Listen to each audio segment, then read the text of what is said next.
Hey, there's you, a peasant. Congratulations, it's the 1600s. Banks are now beginning to emerge more and more. Great news! Everybody, and I mean everybody, said that it's just worthy to give banks your money for safekeeping. Patch update, everybody said that you can use banks to transfer money. Bug found. It is taking way too long to transfer money. Bug found. Signatures used for confirming transactions can be forged. Bug found. If the foreign bank's country have your money and goes bankrupt, you will lose all your money. It's 2009. Satoshi Nakamoto said, "Banks suck and they're slowpokes." I, and possibly others, made Bitcoin a digital and cryptographed currency.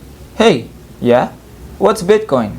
It is a digital currency. It is also decentralized, which means, for example, there's no one company, government, or person ruling it, or one server you need to hack to get access to everybody's money.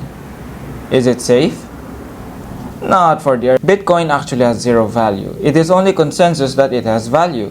People are willing to trade tangible items for an increase of a number, in this case, Bitcoin, therefore giving Bitcoin value because a whole lot of people believe it to be.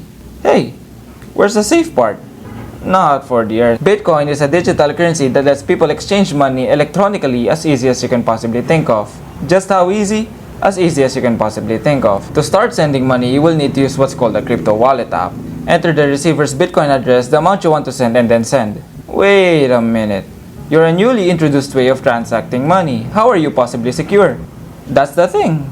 Not for the earth. Bitcoin is basically an online ledger that everybody has an identical copy of. Everybody can see everyone's transactions. Hey, where's the right to privacy? You're not a hotel room. When you sign up, Bitcoin gives you a wallet / your account address, a public key, and a private key, preferably called by everybody as a secret key. Now, what does your girlfriend during her menstrual period and the account address, a public key, and the secret key have in common?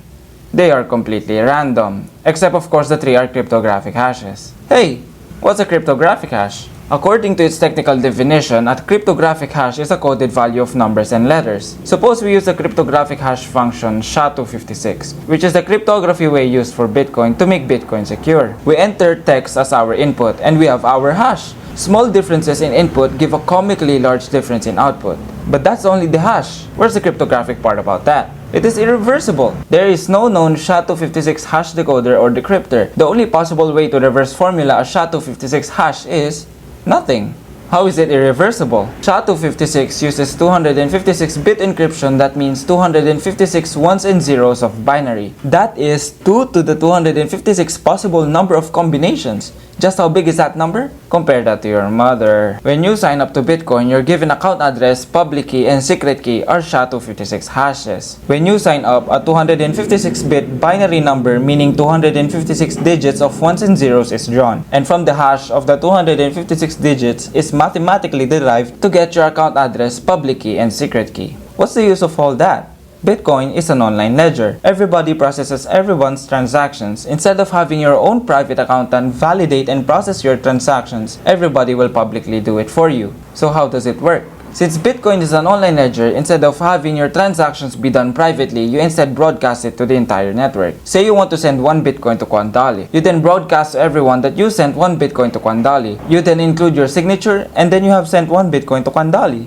But what stops a stranger from forging my signature and stating I sent 1 Bitcoin to a random without my confirmation? Here is where digital signatures come into play. Digital signature is a way of confirmation that you in fact made that transaction without exposing your private and real signature. Say I sent you 1 Bitcoin. My transaction message is encrypted mathematically with my secret key to produce a unique digital signature for this specific transaction. Miners will then validate this digital signature as true or false through the use of my public key. You can make a new public key for every new transaction. Through digital signatures, miners are able to verify that I own a secret key and the transaction was sent from a valid and truthful person. Okay, so you have solved the fraudster problem. How does everyone come into agreement that they all follow the same non-fraudulent ledger? Blockchain, in its Google definition, a record of transactions. Bitcoin is an online ledger and transactions are recorded in things called blocks. A transaction is only valid when it is signed by the sender. Similarly, a block is only valid when it has a proof of work. Hey, what's proof of work?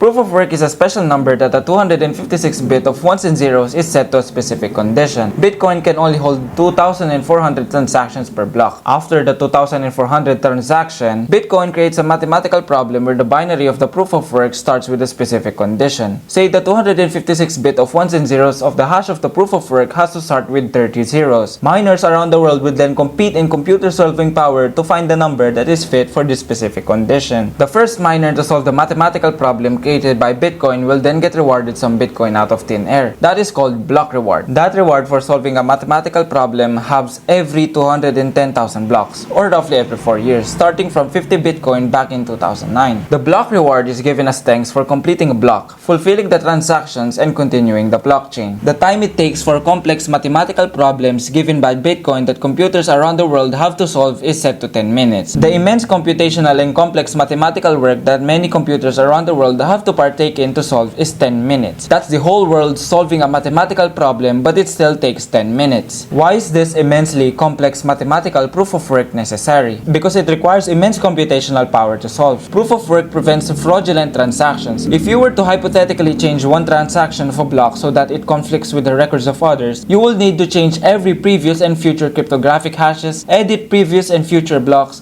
edit proof of works before everybody else, and duplicate that to every historical copy of transactions in the world. You are competing against the whole world's computational power. You will need so much to fool everybody. So much that it is near impossible. That's why it is so secure. Unless of course you have trillions of dollars to buy graphics cards and over 50+% of the computational power of the world.